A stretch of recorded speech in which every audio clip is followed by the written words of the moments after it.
सम्माननीय सभामुख महोदय,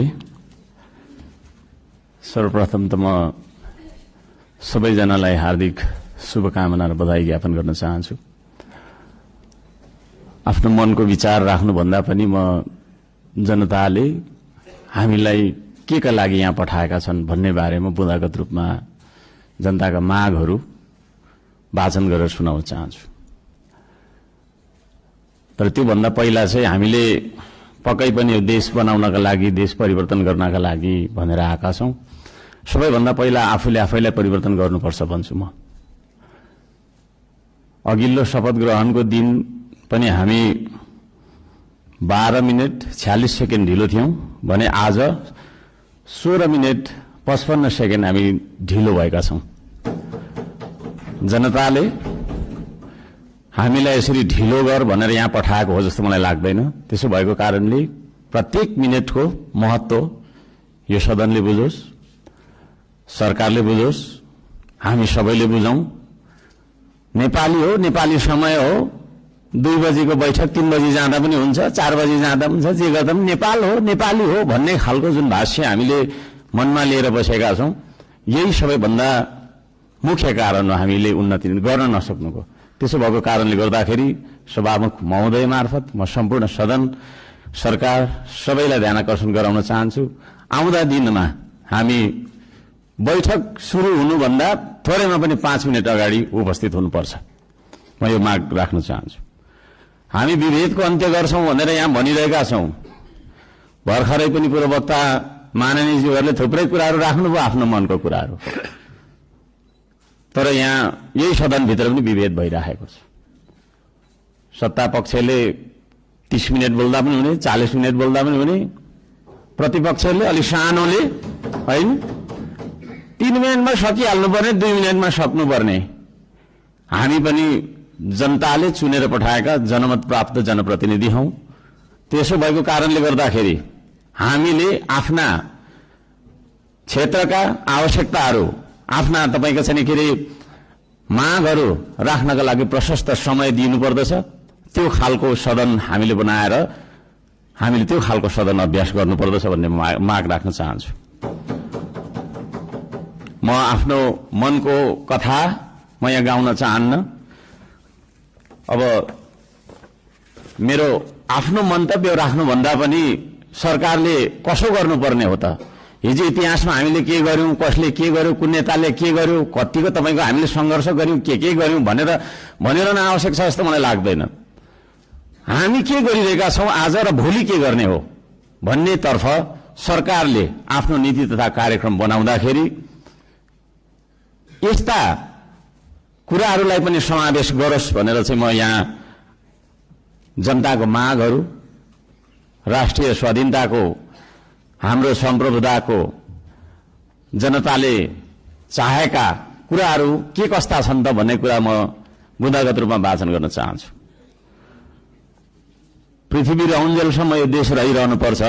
हाम्रो देशको चन्द्र सूर्य अंकित झण्डा रहिरहनुपर्छ। त्यो मान्यता हामी राख्दछौं। श्रम संस्कृति पार्टीले त्यो मान्यता राख्दछ। त्यसो भएको कारणले गर्दाखेरि देशको स्वाधीनता, भू-राजनैतिक सन्तुलन र असंलग्न परराष्ट्र नीतिलाई बचाइराख्न सैन्य रणनीति उद्देश्यका साथ शुरू गरिएको असमान राष्ट्रघाती व्यापारिक सन्धि सम्झौता एमसीसीलाई खारेज गर्नुपर्दछ भनेर म माग गर्न चाहन्छु। 2 नम्बरमा सीमावर्ती क्षेत्रमा छिमेकी मुलुकहरूले गरिरहेको गतिविधिलाई सक्रिय रूपमा नेपाल सरकारले निगरानी राख्नुपर्दछ र संयुक्त राष्ट्र संघ लगायतका निकायहरूमा गएर हाम्रो देशका 4 किल्ला कति हो त हाम्रो भूगोल भन्ने सिमाना यकिन गरेर सिमानाको रक्षार्थ नेपाली सेनालाई खटाउनु पर्दछ भन्ने म माग राख्न चाहन्छु। नेपाली जनताले यो माग राखेको कुरा म जानकारी गराउन चाहन्छु। जनताले सोझै चुन्न पाउने प्रत्यक्ष कार्यकारीको चुनाव गर्नेतर्फ सरकारको नीति तथा कार्यक्रम अगाडि बढोस्। यदि सरकारले 2/3 नजिकको सरकारले त्यो कुरा अगाडि सार्छ भने त्यसमा हामी सबैले सहयोग गर्नुपर्दछ।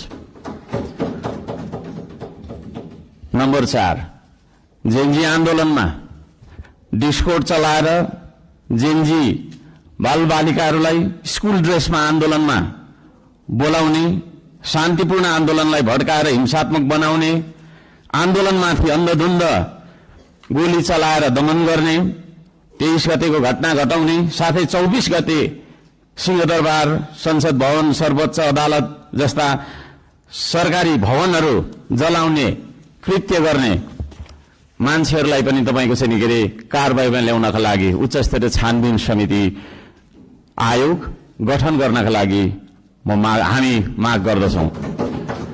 5 नम्बर, सम्पत्ति छानबिन तथा शुद्धिकरण अभियान सुरु गर्नुपर्दछ। सबैभन्दा पहिला अहिले सरकारमा रहेका मन्त्री परिषदका सम्पूर्ण मन्त्रीहरू, सांसदहरू, हामी सबैजना सबैको तपाईको चाहिँ नि के अरे हाम्रो सम्पत्ति छानबिन हुनुपर्दछ। हामीबाट सुरु गर्नुपर्दछ त्यो चिज, किनभने हामी नियम कानून बनाउने भने हामीबाटै त्यो कुरा लागू भएर जानुपर्दछ। हामीले बनाएको नियम कानूनले अरूलाई मात्रै ठ्याङ्ग्रोमा कस्ने खालको व्यवहार हामीले गर्नु हुँदैन भन्ने माग राख्दछु। शिक्षालाई जीवनोपयोगी बनाउनु पर्दछ। उत्पादन, निर्माण र आविष्कारसँग जोड्नु पर्दछ शिक्षालाई। शिक्षा भन्ने बित्तिकै कथा पढ्ने विषयवस्तु होइन, त्यो भन्ने बित्तिकै उत्पादन, निर्माण र आविष्कारसँग जोडिनु पर्दछ भन्ने हाम्रो माग हो। त्यसतर्फ सरकारले ध्यान दियोस्। हप्तामा 3 दिन मात्रै थ्योरी पढ्दाखेरि हुन्छ, 4 दिन विद्यार्थीले उत्पादन, निर्माण र आविष्कारसँग जोडेर क्रियाकलापहरू गर्न सक्नुपर्दछ। त्यो खालको जीवनोपयोगी शिक्षा लागू गरिनुपर्दछ भन्ने हामी माग राख्दछौँ। 7 नम्बरमा, खेतीबारीको समस्या हल नगरी देशको आर्थिक समस्या हामीले सुल्झाउन सक्दैनौं, आर्थिक उन्नति हुन सक्दैन। त्यसो भएको कारणले कृषिमा देखिएका समस्याहरू पहिचान गर्ने र समस्या हल गर्ने सबै खालका तपाईको प्राविधिक उपायहरू अपनाउने काम गरिनुपर्दछ भन्ने ध्यान आकर्षण गराउन चाहन्छु। नम्बर 8 मा, कम्तीमा एक पालिकामा एउटा उद्योग हुनुपर्दछ, एक परिवारमा एकजना रोजगार हुनुपर्दछ। त्यो खालको नीति हामीले अपनाउनु पर्दछ। बन्द गरिएका उद्योगहरूलाई पुनः सञ्चालन गर्ने साथै नयाँ उद्योगहरूको स्थापना गर्ने नीति तथा कार्यक्रम सरकारले ल्याउनु पर्दछ भन्ने ध्यान आकर्षण गर्न चाहन्छु। 9 नम्बरमा, जनताको सेवा सुविधा, विकास र समृद्धिमा सार्वजनिक हितका लागि प्राकृतिक स्रोत साधन ढुङ्गा, गिटी, माटो, खोला, नाला, खानी, खनिज, वन जंगल जस्ता स्रोत साधनका सदुपयोग गर्न पाउने गरी सहज किसिमको चाहिँ नियम कानून बनाउनु पर्दछ।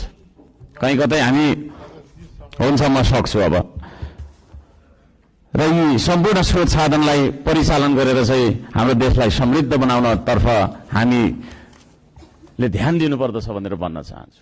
म यहाँ शुभकामना मात्रै दिनुभन्दा सरकारको नीति तथा कार्यक्रमको कुन दिशामा जानुपर्दछ भन्ने एउटा सल्लाह सुझाव र प्रस्ताव प्रस्तुत गर्न चाहन्छु।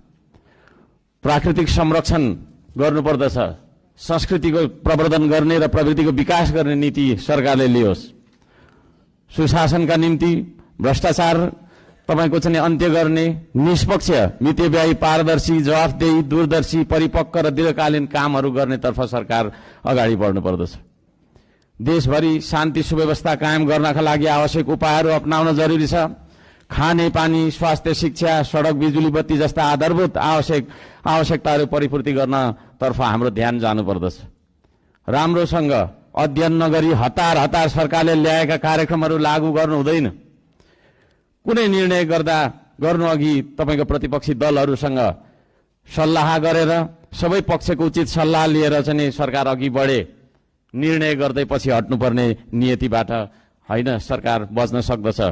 अहिले भर्खरै वृद्ध भत्ता, विद्यार्थी संगठन, ब्रिज कोष जस्ता सम्बन्धमा निर्णयहरू जुन गरिएको छ यसलाई पुनर्विचार गरियोस् भन्न म चाहन्छु। वृद्ध भत्ताको समयको मापदण्डलाई जुन फेरबदल गर्ने भन्ने कुराहरू आएको छ कार्यसूचीमा, त्यस्ता कुराहरूमा सरकारले ध्यान दिएर मात्रै अगाडि बढ्दाखेरि राम्रो हुन्छ भन्ने माग राख्दछु। सुकुम्बासी भन्दै नागरिकको बासको अधिकारलाई खोज्दै डोजर चलाउने, राज्य आतंक फैलाउने चलनको अन्त्य गरियोस्। म त्यो भन्न चाहन्छु। जनताको घर टहरा भत्काउनु हुँदैन, विस्थापन होइन व्यवस्थापनको नीति सरकारले लागू गरेर अगाडि बढ्दाखेरि सबैले राम्रो हुनेछ।